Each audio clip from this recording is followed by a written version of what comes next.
The most powerful gift you can give yourself is the gift of communication. Communicate effectively, and the room will go silent when you speak. You'll be able to influence other people. You won't just be informing them, you'll be transforming them. What's going on, all you Keep the Changers? We're so glad that you're with us as we are every week. Thank you for your loyalty. Thanks for hanging out. This week, I just wanted to hang out with a buddy. I mean, that's really like this guy so much. We see each other a couple times a year. I admire who he is. I admire his energy. He comes from the place back East Coast guy, and he's just full of energy and full of passion, and he's brilliant. I'm so excited to welcome my good friend from Maxwell Leadership, Adam Holbrook, in the house. Yeah, thank you, Bart. Super pumped to be here. Thanks for having me. You're so welcome. Thank you, man. I know you have a new book coming out, and I thought, man, we got to have Adam on the show. And even though we've kind of transitioned probably since you and I talked last time on this podcast, we've transitioned from the pit where you were at one point in your life to a place of peace where you are now.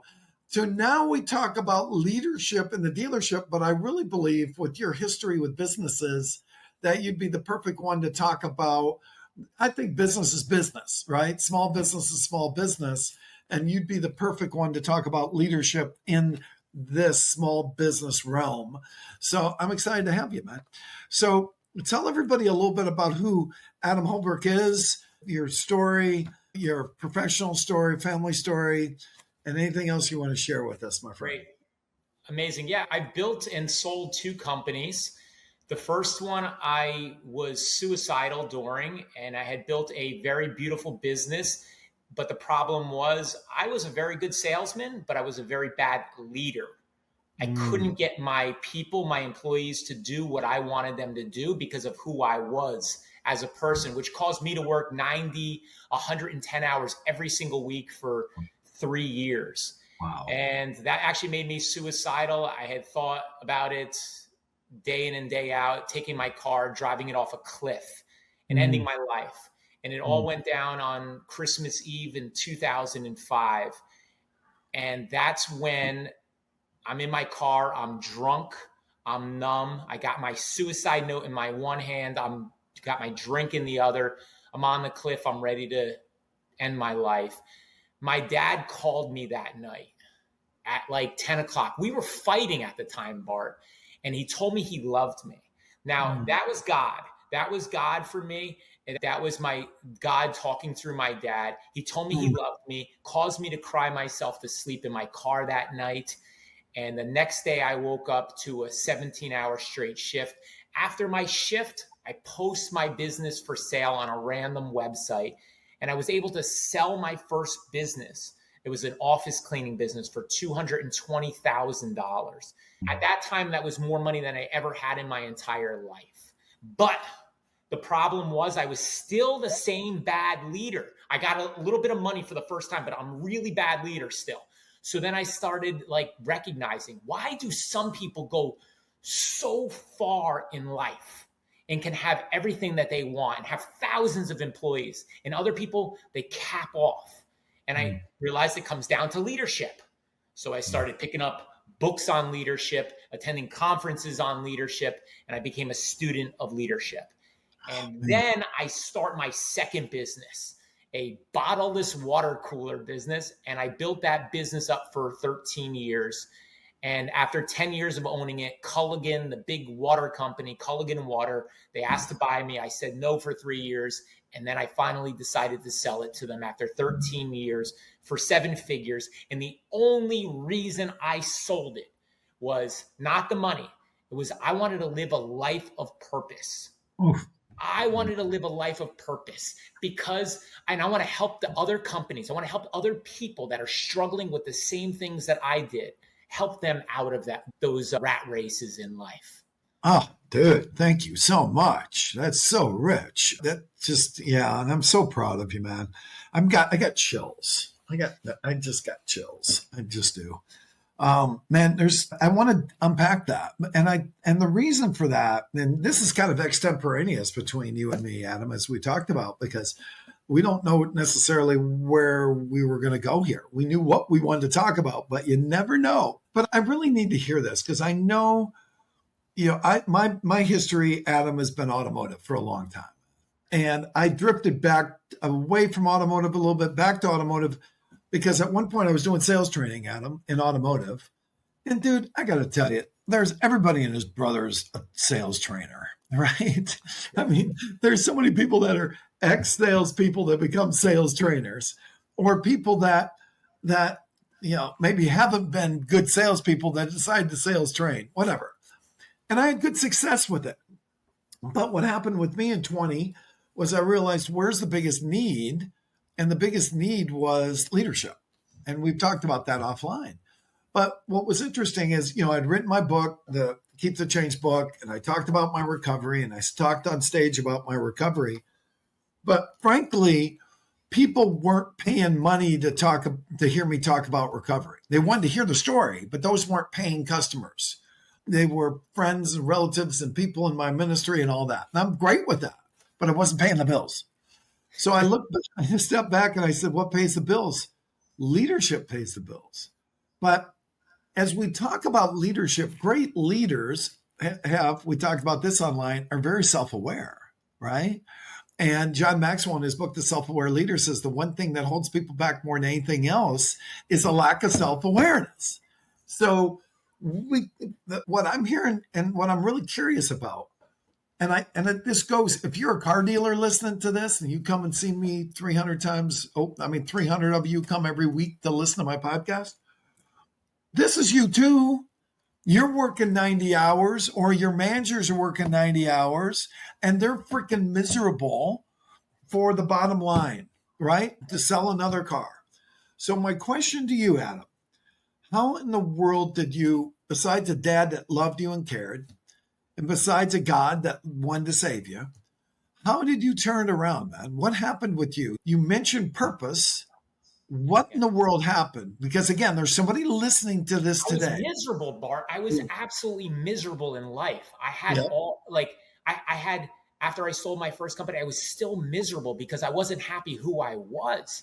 Yeah. And it was because of who I was as a character. I lied, I judged, I didn't have empathy for others that didn't see the world the same as me. I wouldn't forgive others. And I was constantly, judging people. I wasn't grateful. It just was spiraling out of control for me. And I realized that everything rises and falls with leadership, as we know that. But what is leadership down to a sense? It's like, we can't even lead ourselves. How are we going to lead other people? I couldn't lead. Like, I was a great salesman. You're a great salesman. These car dealers, are you making 20 sales a month? Good for you. That's freaking great. But you know what? At the end of the day, you got to go home with yourself.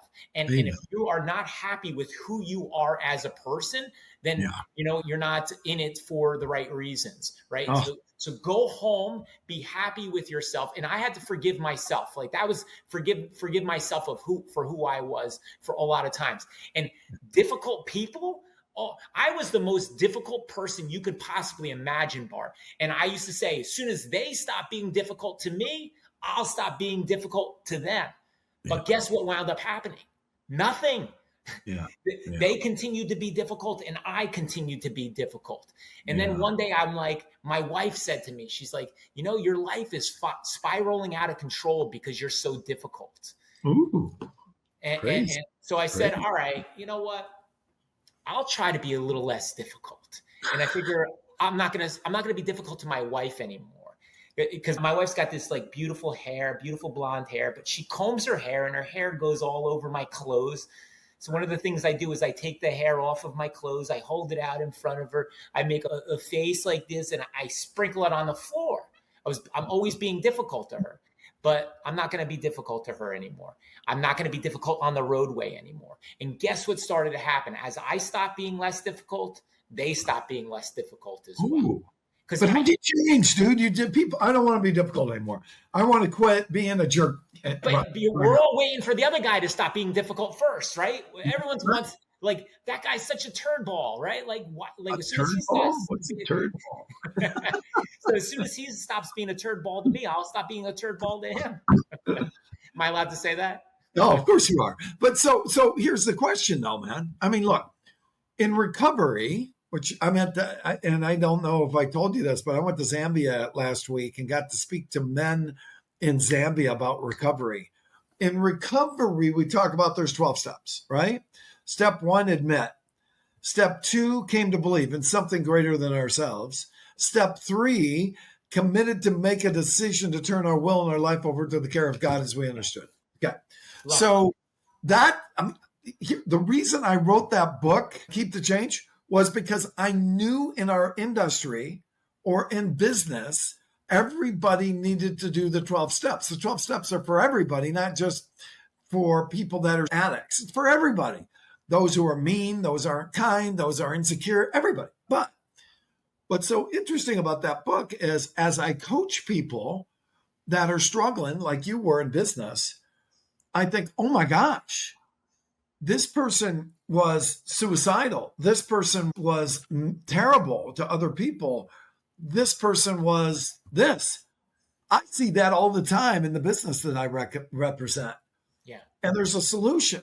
I know the solution's God, but there's also there's another solution. That is, it starts with what the 12 steps. So that might not be how you got there.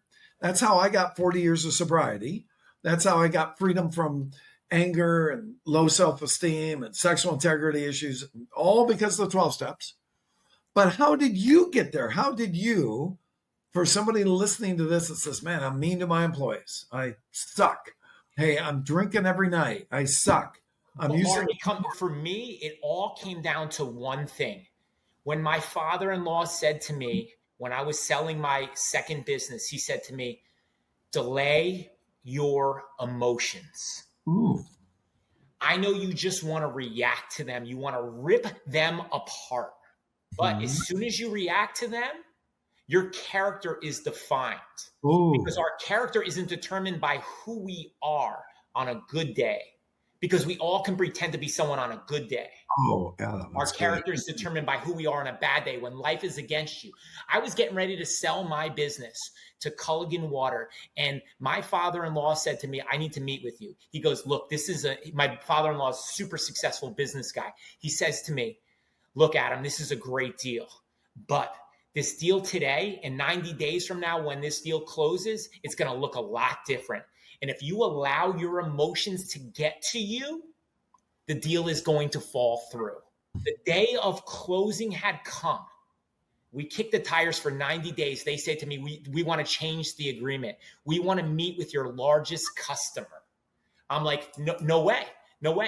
I go, I already told you all along, no customer interaction before closing. They go, Adam, this customer makes up 28% of your business.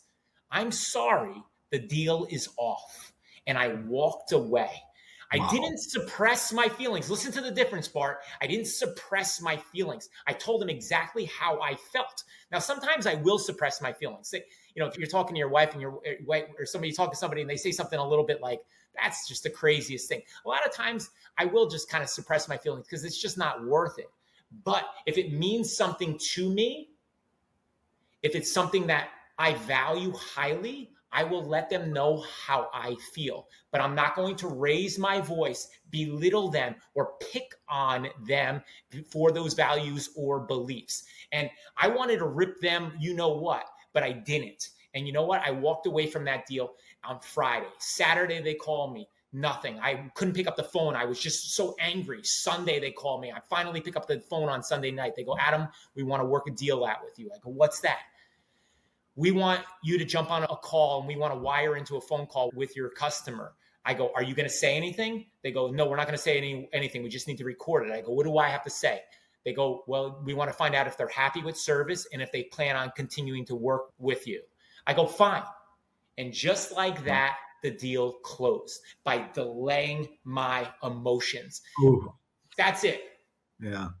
Well, that's so good because one thing that I really look at, and you and I both are experts in emotional intelligence, and we really love emotional intelligence. What I find fascinating is in the automotive sector, there is nothing better than to know what your emotional intelligence is of your leaders. I think it's brilliant. I love DISC, but we're not going to talk about DISC today. I'm talking emotional intelligence because those 4 capacities. And what I love, I got the book right here, Optimal by Dan Goldman. Is that? Yeah, that's one of Dan Goldman's books. But what I love about emotional intelligence is that Goldman says the higher your emotional intelligence, the more money you're going to make. And the average person who has high emotional intelligence makes 30 grand more per year, average. Doesn't take into consideration CEOs or anything like that. Well, here's why I believe that's a big deal in automotive. Because if we know we're hiring people that have low emotional intelligence, we can make the decision, can I help them? Or is it worth helping them? If we don't know that, what happens? We get frustrated. We get angry ourselves. We don't have good communication. I mean, it's just the 4 pieces of emotional intelligence. Number 1, self-awareness. Number 2, self-management. Number 3 is social awareness. And number 4, relationship management. Those 4 pieces. So knowing those pieces, if I hire somebody and I like them for hiring and I want to know what my current managers are. And if I hire them and they're low in emotional intelligence, then am I willing to train them? Good thing about emotional intelligence is that you can raise somebody's emotional intelligence. You can't raise their IQ, but you can raise their EQ. My point is, I own a car dealership, okay? I've got 200 employees. Wouldn't it be good to know in my team that I've got together where they are in terms of being emotionally mature, emotional intelligence? Tell us about your experience in that and how you flipped it, how you've used that tool in leadership, but also how it worked for you personally. You know what, Bart? Great 4 steps. I love all of those, and I incorporate them in my workshops as well. But I think that I love how you're hammering in those. First of all, if your employees are not emotionally intelligent, but they put up a front, people see through those fronts day in and day out. You can me and you were very emotionally intelligent people. We see through that stuff. So you could say, oh, I'm going to go into a car dealership, and you could tell like this guy is not the guy that I want to be doing business with because of who he is. So if you are experiencing this lying, judging, forgiveness, right? So I think we all need to forgive others, including our spouses, including everyone in our lives, because forgiveness is a selfish act. We have to forgive for ourselves, not for them. Because if we forgive, then we can walk down the streets, we're liberated, we're free. So I think forgiveness is a huge part of it. Just how many times in the day do you get angry at a customer because they're complaining, or an employee that's trying to steal your business, or an irate customer that you just want to give it back to, and you go home and you're taking that anger out on your family? Well, that will roll over into your work over and over again. And if you want to build a successful business, just like Bart is telling you, having a social emotional learning is the key, without a doubt. Do you want people reacting all day, or do you want people that are in control of their emotions? And one of the ways we talked about was delaying your emotions. The other one is I actually stop requiring an apology. Stop requiring an apology, because true forgiveness isn't about another person to apologize to us. Forgiveness is about ourselves. And when we require another person to apologize, we're saying, you must see the world exactly the same as I do. And nobody sees the world exactly the same as the other. So we're going to delay our emotions. We're going to stop requiring an apology. And the third one is blame hoarding. Blame hoarding. Let's talk about blame hoarding for a second. You know, where you kind of forgive somebody, but you're keeping receipts. Does that ring a bell, Bart? Like, I used to do that all the time. Like, oh, honey, I forgive you. And we get over, we give a hug to each other. And then all of a sudden she does something else wrong. I bring up everything of the past and start piling it on top of one another. It's about releasing the blame, not stockpiling the stuff on top of one another. Yeah. So those are the keys to managing difficult people, but also managing ourselves. Say those again. Repeat those again. Requiring an apology. Got it. Blame hoarding. Like release it. It's over. It's done. And delay your emotions. Now, the great thing about delaying your emotions is a lot of times people are like, all right, well, it's easier said than done. Well, let me tell you this. This is how it started with me. I decided I was going to delay my emotions one time. And guess what? The next time I reacted, but I didn't react nearly as bad as the time before that. And as more and more time went on, I was self-aware, like Bart was just saying, self-aware of this is my normal spot where I normally react, and I'm not going to react. Do people frustrate me? Sure, people frustrate me, but nobody has the control over me because I get to control my happiness. They don't get to control my happiness. I get to control my happiness. I don't care if your boss is not cooperating, the people around you are difficult. You are in control of yourself. And guess what? Your attitude will be contagious. And everyone says, be the change, be the change. We need to hire people in politics that are the change. But it starts with ourself. Yeah. You want to find the perfect person in office, be that person yourself. And guess what? The next guy's going to start being that way. The next woman's going to start being that way. And before you know it, we're going to be living in a world where we're all socially intelligent, all making great money and very happy. Yeah. So we've had some discussions in my circle just the last few days about the automobile business just being so void of leaders. So I want to hit on what you just said, and I want to talk about why. But if we look at, I think it's just a microcosm of every business, but also the planet, right? Because there's a lot of areas and a lot of industries that have bad leaders. But the first one that I just think is so important, if I am going to not react, we go back to that self-awareness piece. We've got to be able to admit that, yep, I'm a reactor. Yep, I'm working 90 hours a week. Yep, I'm not very nice to my wife.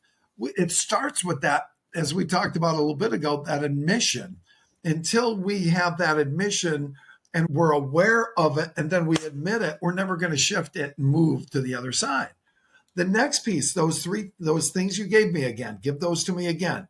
Give those Delay to me your again. emotions. Delay your emotions. That's the best. That's the biggest of all of them. We have stop requiring an apology and blame hoarding or releasing the blame. Let it go. It's over. It's done. Let it go. And it doesn't mean you have to hang out with that person every single day or ever again. Find boundaries that work for you and adjust those boundaries accordingly. And as time goes on, those people that normally were able to eat at you are no longer going to have that power over you because you're becoming more socially intelligent right now. That those people that used to just, I can't stand them, I'm just going to rip them apart, I'm going to tear into them. They're not going to have that power over you as you become better. Yeah. So really good. And the reason I want that repetitive said over and over again is because for the listeners, I want you to put this in place. We're giving you a lot of stuff here. There's Adam and I mean, we can give you a lot of butter for the biscuit. So I want you to think about what are you going to do about it? So we look at self-management, taking those things that Adam said, and what are you going to do to manage those things? That's the question. Because you can be aware of them all day long, but if you're not going to do anything about it, it's not going to work at home. It's not going to work in the marketplace. I don't care if you're at a car dealership or a 7-Eleven or a Chick-fil-A. It just won't work. It's one thing to know I've got a drug problem. It's another thing to do anything about it. It's one thing to know I'm mean to my wife. It's another thing to do anything about it. It's another thing to know that your people that work for you think you're a jerk. It's another thing to do anything about it. But Bart, I got to tell you, when me and my wife, we started first dating, it was more important to me to be right and make her look bad than actually like trying to work out our relationship. I wanted to prove to everyone else around me that this person's crazy because what they did. And look what I have to put up with. But guess what? When I started changing, everything else started to change around me. I Yeah. have the beautiful, best wife ever. I really do. I'm so No, you don't. grateful for No, you her. don't. And No, you in the beginning, I didn't see that because I was so hung up on being right and Yeah. proving everyone, look what I have to deal with. Like, get over yourself. Get over yourself. First of all, nobody else cares. Nobody else cares. You want to have a great relationship? Make it about you and your wife, not you and everyone else you're trying to enter into your life. Get over yourself. Yeah. Oh, you're so good. I love that. But one thing about it, no, your wife isn't the most beautiful. Mine is. No, your wife isn't. No, your wife isn't the greatest saint. Mine is. Mine, what we've done to our ladies, most people would have left. But we both have incredible partners that said, nope, not going anywhere. I'm here for you. We're going to do this. And I love it. It's so interesting, Adam, because I used to ask, I've changed dramatically. I'll say, Mary, what do you think of X, maybe a podcast? And she'll say, well, I think it was okay, but I didn't like this and this. I mean, she gives me constructive feedback. Then I'd say, oh, I don't want to hear it. I didn't want to hear it. And then one day I stepped back and I looked at her and I thought, son of a gun, she's wise. And I am an absolute fool, capital F, if I'm going to ask her that question and not listen to her response, because there's no better, with love, accountability partner on the planet than my wife, and it sounds like yours, to call you on your stuff. I love that. I love that. My wife doesn't give me a lot of constructive feedback anymore. One of the great parts about my relationship, Bart, is my wife lets me be me. Yep. And I let her be her. And I never used to let her be her. She used to dress really, sexy and want to go to, work dressing all sexy. That used to bother me. Now, like, I love it. I love that. I have so much trust in her, and so our relationship's at such a good place that the stuff that used to bother me, it doesn't affect me anymore. And when you can just release it to the universe and say, look, whatever is going to happen, if what my fear was, oh, she's going to find somebody else. If that's my biggest fear and that happens, so be it. But once I freed myself from that jealousy, life just got so much better. And our relationship is so much better. Yeah, she loved you more. One thing about one thing women want in men more than anything else, confidence. And where's confidence come from? It's not ego. It's not pride. It's self-integrity. It's working on the stuff that being vulnerable, working on the stuff that we know we have to work on. It's admitting that we have some stuff to work on and we're not perfect. I think that stuff there brings a lot of sexiness to us, because like my wife will say to me, you work on yourself more than anybody I've ever met on the planet. And it's actually true. And I am always looking to say, okay, what am I supposed to learn from this? Come on. But I got a question. How in the world did you go from being, again, you answered part of it, but from being suicidal and just a madman to where the peace that you have today? My wife, Wow. my wife, 100%. My wife was into just, into personal development and making herself into, she's always been trying to grow herself and learn. She's not into the same kind of books that we're into, but she's into her own type of books. And I love everything that she stands for and everything that she is. And, I used to say to her, oh, you know what? Why don't you just go read one of your little personal development books? I throw it in her face, oh yeah, they're going to tell you what to do in this situation. I was a real jerk. I really was. And and you're not anymore. No, I love her. And I love that she gave me a shot. She gave me a shot. And you could say, we can sit here and blame our situations, our upbringing for all of this, but you have a choice moving forward. You could sit here and blame your family or your past circumstances for everything that you have in your life right now, or you can choose to try to make a difference in that life, because life doesn't have to be a struggle. Life doesn't have to be hard. You can actually enjoy yourself every single day. You can have fun. Bart, you wake up every day. I know you're excited for work. I know you're excited for your day. You could see it through your reels and for your Facebook lives and everything that you're doing on your podcast. And I love your book as well. It's great energy to the book. And that is, I feel very fortunate to have my wife and stick by my side through all of this. And I feel like I feel the luckiest guy in the world, but you can also make these changes. And if your wife isn't as good as me or Bart's wife, I would still say create the change within you and watch your wife, watch your spouse become that person that you dream of. And stop looking at that other girl that's so beautiful. Your wife will become that beautiful again. Yeah. I think there's a piece with all of this that change doesn't happen unless it starts with us first. Like in my case, as a believer in Jesus Christ, I know that I had to say, again, like I talked about before, I admit that I want to change. I admit I'm being what do you call it? A turd ball, maybe? A turd ball. I never said that, but I like that. I admitted it was a turd ball. And I also believe God can help me change. And that's the whole life that I led. So change is possible. It's funny. I was thinking about my friend John. John runs a dealership in Georgia. And he went through my Develop the Leader Within You boot camp for 12 weeks, he and his team. And just happened to have the book. There's a plug. But when it was all done, good leader, really good leader, good man. When it was all done, he said, Bart, I asked him, I said, what do you get out of it? We talked about, doing assessments and getting people's feedback. I said, what's one thing you got out of it? And he talked about coaching. He said, I believe doing one-on-ones with my people every day is absolutely critical, and having them be specific. That to me is one thing. But there was another thing he said. My family life is so much better now because when I come home, I'm not just directing my family, I'm asking and listening, and our relationship is developed at such a different level.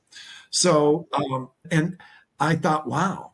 And then I talked to his boss, and his boss said, if my people are better at home because they went through the boot camp, I know they'll be better at work.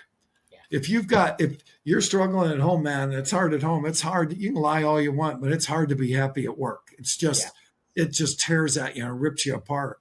So happy wife, happy life, but happy home, happy workplace is really true too. But look, it's not about jumping and saying you're going to make all these changes tomorrow. Just be aware of how you're reacting to another person and say to yourself, like, is this giving me the result that I want? You may be able to convince or belittle an employee to do something, but in the long run, if that is how you're going to do business, it's not going to come it's not going to be beneficial to your company if you're going to belittle everyone to do something for you. Yeah. I love what Maxwell says in Developing the Leader. He says, a friend once gave me the formula for becoming an overnight success. We show up every day. We show up every day, not being perfect, but we show up every day. We work hard, right? You know that. We try new things. I talked about before we got online. I keep trying things, and I'm going to keep trying things. We fail. Amen. Hallelujah. Love failing. We improve. We grow. We face countless challenges. We doubt ourselves. We want to quit, but we don't quit in our home and at work. And we do it all over again. And when we do this for months, years, or even decades, we become an overnight success. And this last quote, and then I got to ask you, this is the quote. And I don't know the guy's name, so I can't read his last name, so I'll just say it. A mistake is only a failure if you don't learn from it. Yeah. I love asking myself every day, what I do, what I learn, what must I change? Yeah. And what's my role in that? If you've been on my podcast, you hear me say that every week. That's how we shift. Okay, let's talk leadership. What's your philosophy on leadership? What's it take to run a small business and that's a big question for a short period of time, but what do you feel? We've talked about emotional intelligence. We've talked about relationships. We've talked about looking at ourselves in the mirror. We've talked about growing. What do you think is the key to running a good small business successfully? It's about connection. Nothing happens without connection. Connect to your employees, connect to your customers. Yeah. I can look at the business coaching that I do right now, the sales that are changing because of connection. Going to hang out with the customers, not even talking about the sale, but just talking about life in general, getting them to know who you are. The strong, emotionally intelligent person is going to cause you to sell more cars, more everything in life, right? So it's about connecting to your staff. Everything you need to do, you have to be present. And I think that's so key. Bart, why don't you tell us what is being present? Because a lot of times we think that we're being present, but we're actually concentrating on a lot of different things. What is your take on what being present is? Well, thank you, Adam. What a great question. Yesterday is history. Tomorrow's a mystery. Today is a gift. That's why they call it the present. I have the greatest life on the planet. In the moment, the greatest life on the planet. It doesn't mean 30 years ago. It doesn't mean 30 years from now or 30 minutes from now. It's because of what I got going on right in the moment. And if I have all my clients, maybe you do this too, write down every day a gratitude list, because they're writing out a gratitude list. They're not worrying what they don't have. They're grateful for what they do have. So I think being in the present is, what am I grateful for in this moment? I love that. And I want to add something to that, because I know a lot of times we feel overwhelmed with the amount of things that we have to do in the course of a day. And when we feel that, it's hard to be in the present moment. We're thinking about the future. We're thinking about the past. What we need to do is each individual task that we're doing, whether we're talking to a customer, whether we're sending an email out, we need to be focused on that one activity. Because if that phone is ringing and I'm writing a very important email, now all of a sudden I'm bogged down with 10 different things. We need to do everything in the present moment, but just specifically that one task. Now, if your boss is going to say, well, why didn't you answer that phone call? You're going to have a conversation with him. But if we want to have a highly successful business, it's about being in the present moment. It's about doing everything the best of our ability, one thing at a time, one task at a time. Stop trying to do 20 things at a time. And then I reward myself after I do something great. If I do 3 hours of hard work that I needed to get done, I'll reward myself. What do? I'll make a cup of coffee. I'll sip on a cup of coffee, or I'll play, this bouncy ball game where the balls go around, and I'll play for 5 minutes just to kind of clear my head. And then I'll go back into the next thing.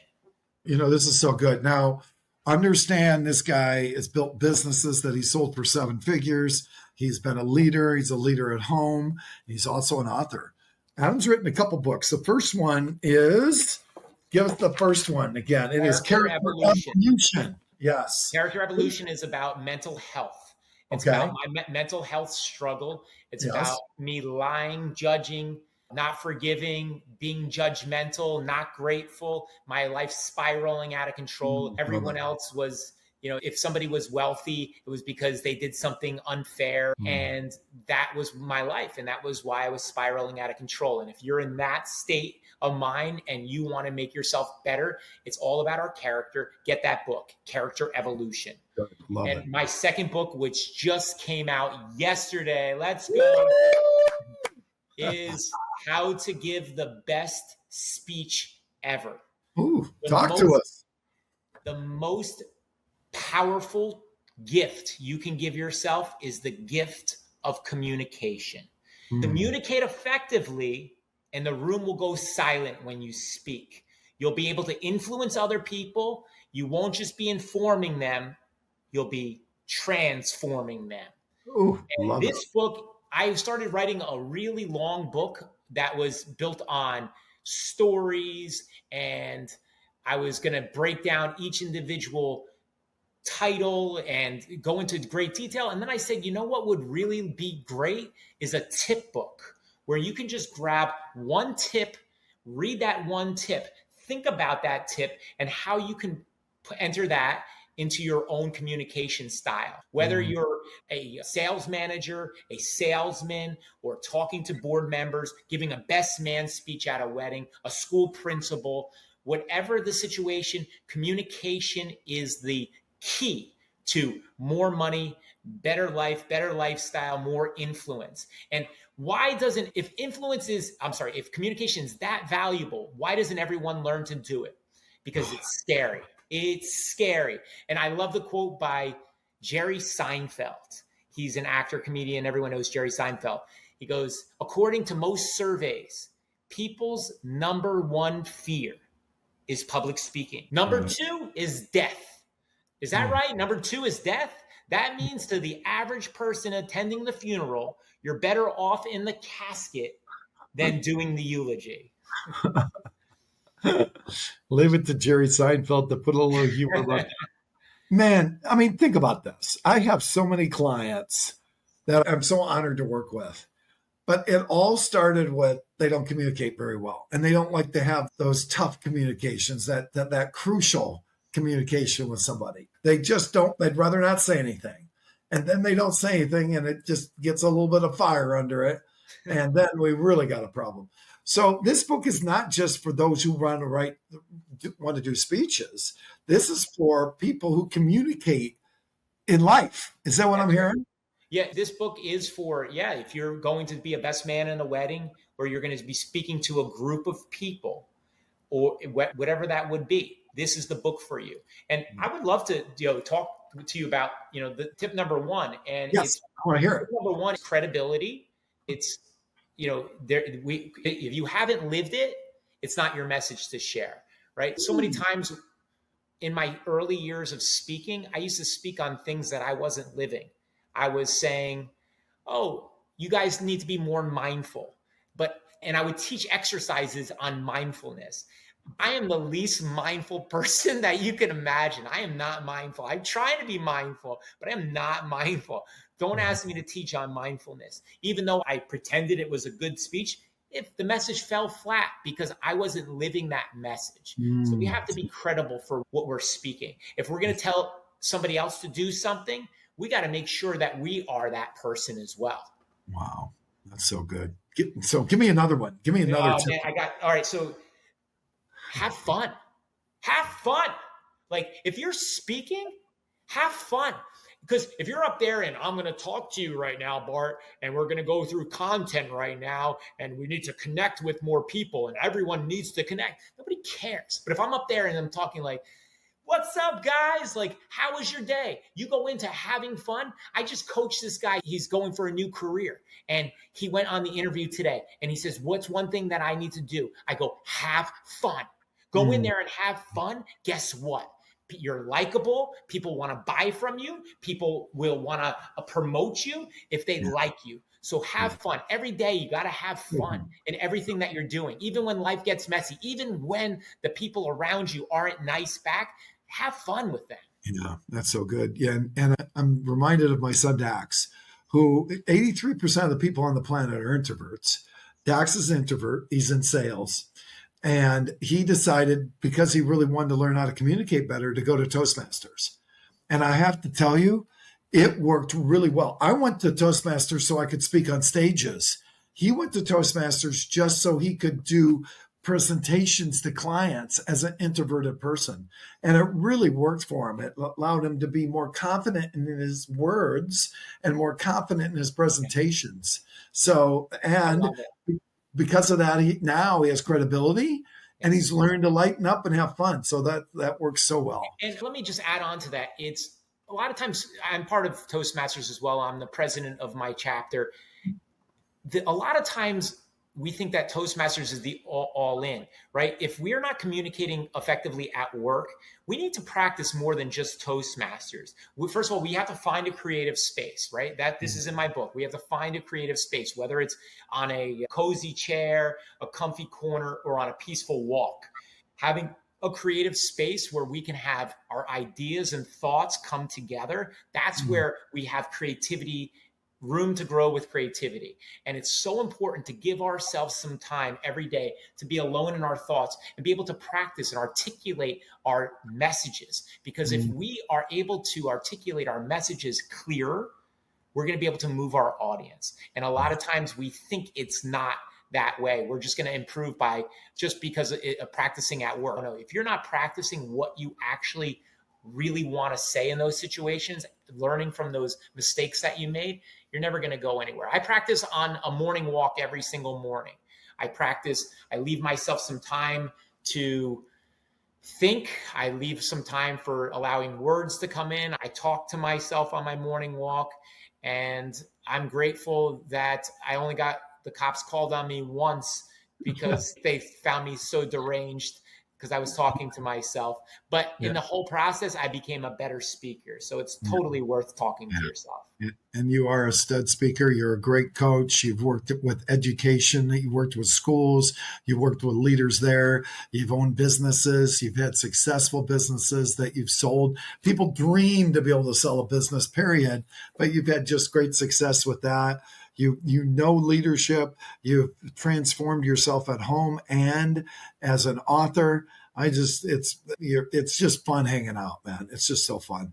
So thank you so much for blessing us with this time on so many topics. I hope those of you who listen, go back and listen again, because there's a lot of great notes here. And again, Adam, I thank you so much. How can they get a hold of you? How can they get a hold of your books? My 2 books, Character Evolution, which is about my mental health, is available on Amazon. You can go on Amazon and get that right now. It's called Character Evolution.